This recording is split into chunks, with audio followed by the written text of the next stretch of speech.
Bonjour à tous. Nous arrivons à la fin du livre des Éphésiens. C'est le chapitre 6 et c'est un chapitre qui nous donne un aperçu de ce que doit être le chrétien dans deux sphères de la société qui sont quoi? Qui sont la famille et le travail. C'est intéressant de considérer que la famille, le lieu familial et le lieu de travail sont deux lieux où nous passons le plus de temps.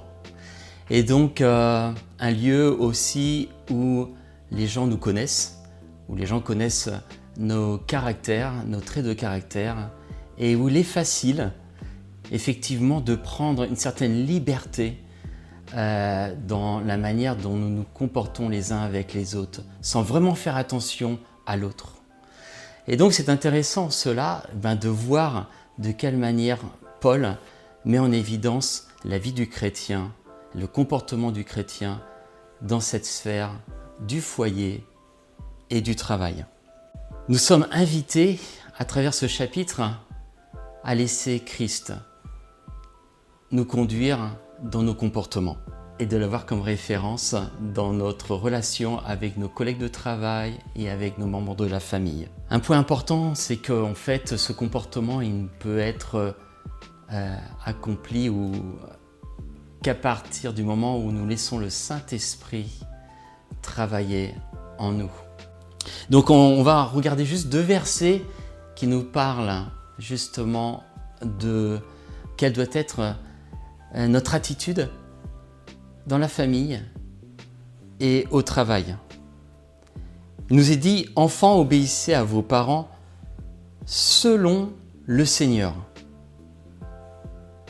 Honore ton père et ta mère. » Tout de suite, on voit que Paul met en évidence qu'il est important de considérer notre obéissance selon le Seigneur vis-à-vis de nos parents.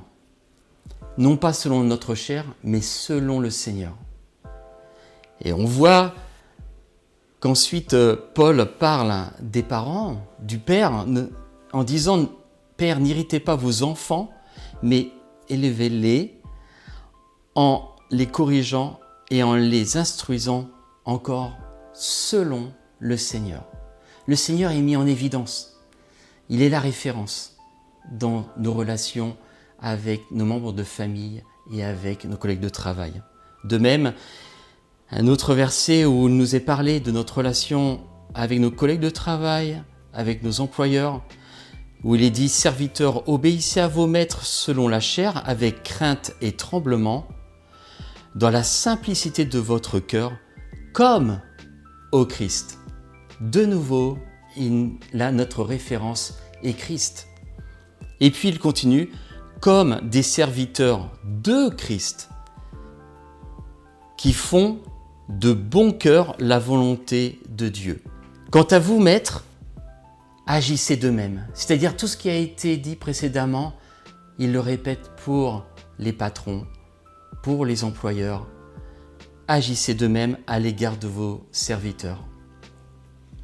Et à cela est ajoutée une bénédiction où Paul met en perspective la bénédiction qui découle de laisser notre nature chrétienne s'exprimer pleinement, la promesse d'être heureux, de vivre longtemps et de recueillir du Seigneur les bénédictions qu'il a pour nous. Amen. Et puis la deuxième partie de ce chapitre aborde les armes de Dieu. Et nous sommes invités à nous revêtir des armes de Dieu.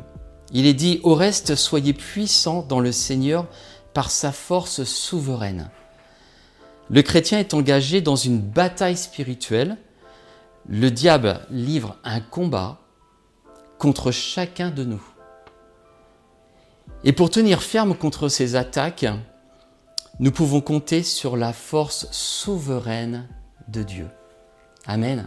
Ce n'est pas notre force, c'est la force de Dieu. Et elle est, nous dit-il, souveraine. En Christ, la victoire est assurée. Cependant, nous devons prendre des dispositions pour demeurer ferme, pour tenir bon, car le diable essaiera constamment de nous détourner du plan parfait de Dieu pour nos vies et aussi d'essayer de nous décourager. Il précise du verset 10 au verset 17 ce que sont ces armes et comment et de nous encourager en fait à les revêtir.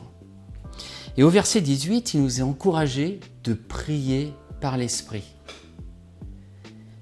Et puis finalement, au verset 18, à la fin du verset 18, il nous est dit « Restez éveillés et consacrés, et ceci afin de se porter les uns aux autres. » Donc, j'aimerais laisser simplement ce verset pour finir cette présentation où il nous est dit « Au reste, soyez puissants dans le Seigneur par sa force souveraine, revêtez toutes les armes de Dieu afin de pouvoir tenir bon devant les manœuvres du diable. » Donc je vous souhaite vraiment une bonne lecture de ce chapitre 6 et d'y réfléchir, de laisser le Saint-Esprit vous conduire dans cette lecture.